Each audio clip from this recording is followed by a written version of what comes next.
मतदान करने पहुंचे हैं, क्या कहें कि मोदी को मतदान करेंगे? दिल्ली से चल के आए मतदान करने। लोकतंत्र का सबसे बड़ा महापर्व होता है चुनाव, और किसी भी मतदाता के लिए, किसी भी नागरिक के लिए ये उत्सव का समय होता है। आप अगर लोकतंत्र में आस्था रखते हैं, विश्वास रखते हैं, तो मतदाता होने के तौर पे ये आपकी प्रथम जिम्मेवारी है कि आप अपने मतदान का प्रयोग करें।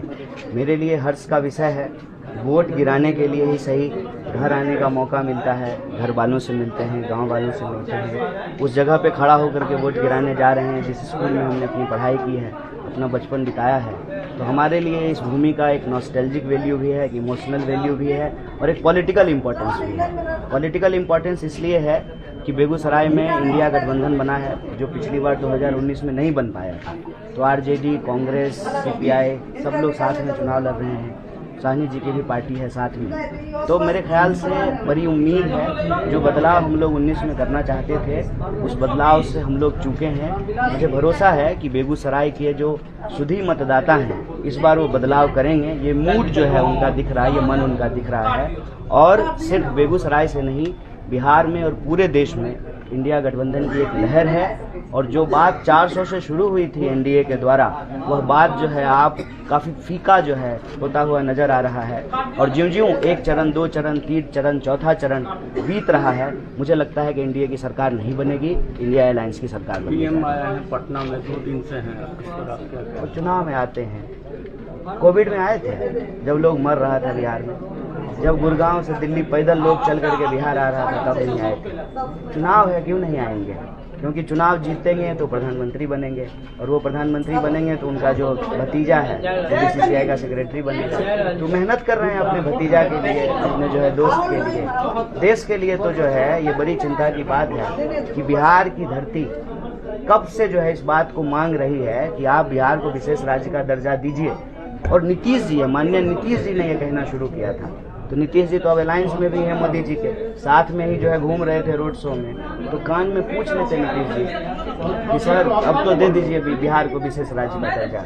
चुनाव के लिए आए हैं, इस वक्त ही बिहार के नागरिकों को, बिहार के मतदाताओं को प्रधानमंत्री जी से ये पूछना चाहिए कि 1 लाख करोड़ और 50,000 करोड़ आप बिहार को दे रहे थे, कहाँ है वो? क्यों नहीं आप बिहार को जो है विशेष राज्य का दर्जा दे रहे हैं? और यहाँ के नौजवानों की जो तकलीफ है, जो किसानों की तकलीफ है, जो गरीब मजदूर लोग हैं, जो खेती करने वाले हैं, दुकानदारी करते हैं, किसी तरह से अपने जीवन का गुजर बसर करते हैं, उनकी आवाज़ क्यों नहीं सुनते हैं? लोकतंत्र में लोगों की आवाज़ को नज़रअंदाज करके कौन सी व्यवस्था हम लोग कायम कर रहे हैं? और आप लोगों ने देखा होगा कि कितनी चिंता की बात है कि गुजरात में बीजेपी एमपी का बेटा ईवीएम हाथ में लेकर के कह रहा है कि ईवीएम मेरे बाप का है। तो तानाशाही देश पे थोपी जा रही है। तो पटना आए कि दिल्ली जाएं, मुझे लगता है कि इस देश की जनता जो है वो अब तानाशाही बर्दाश्त करने को तैयार नहीं है। कितना मिस कर रहे हैं यहाँ से उम्मीदवार नहीं हुए इसको लेकर? नहीं, उम्मीदवार हुए कोई बात नहीं है, कहीं से भी उम्मीदवार हों, देश का चुनाव है, कोई वार्ड पार्षद का चुनाव तो है नहीं, मुखिया का चुनाव है नहीं, लोकसभा का चुनाव है। 543 सीट पर चुनाव हो रहा है और इंडिया गठबंधन 543 सीट पर चुनाव लड़ रही है। तो इसमें कोई निराश होने की बात नहीं है। हम इंडिया गठबंधन के हर प्रत्याशी को अपना प्रत्याशी समझते हैं और बतौर मतदाता हर इंडिया गठबंधन के प्रत्याशी की जीत की कामना करते हैं, अपना पूरा समर्थन। तीसरे चरण के बाद से प्रधानमंत्री जो है 400 पार के नारे कम लगा रहे हैं, क्या कहेंगे? मुझे लगता है कि जनता शायद जो है उनकी साजिश को समझ गई कि 400 सीट ये इसलिए मांग रहे हैं कि संविधान बदल दें, तो शायद इस बात को उन्होंने बोलना थोड़ा कम कर दिया है और यह आवाज़ थोड़ी फीकी हो गई है। 10 वर्षों में कितना विकास हुआ है? एनडीए की सरकार है, बेगूसराय में कितना विकास? देखिए, सिंपल बात है। 2014 में जो बातें कहते थे वजीर आजम प्रधानमंत्री जी कि आपके खाते में 15 लाख आएगा, हर साल 2 करोड़ नौकरी मिलेगी, 2022 तक सबको पक्का मकान मिलेगा, बुलेट ट्रेन चलेगी, ये सिर्फ पोस्टरों पर है। बुलेट ट्रेन देश में चला नहीं है, लोगों को जो है 15 लाख रुपया उनके खाते में आया नहीं है, 10 साल में जो है 20 करोड़ नौकरी पैदा नहीं हुई है। तो जो मुद्दे हैं वो जस के तस हैं। सरकार ने खूब भाषण दिया है, खूब प्रचार किया है, खूब पोस्टर लगाए हैं, लेकिन जमीन पे अगर काम को देखें तो काम गायब है। लोगों की समस्या जस की तस पड़ी है। अंतिम सवाल, अडानी को टारगेट कर रहे हैं मोदी जी, क्या करेंगे? पता नहीं हमको, तो ये तो बड़ा अजीब लगा।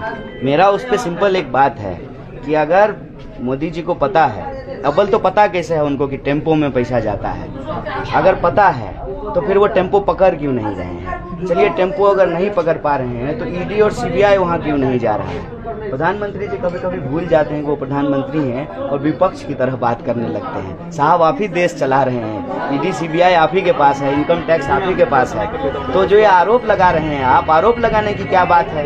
गृह मंत्री भी तो अमित शाह जी ही हैं, भेज दीजिए उनके घर पे सीबीआई, छापा मरवा लीजिए, पकड़ लीजिए टेम्पो, पकड़ लीजिए काला धन। तो मुझे लगता है कि ये एक और मुद्दों को गुमराह करने का उनका तरीका है जो हमेशा से वो करते हैं।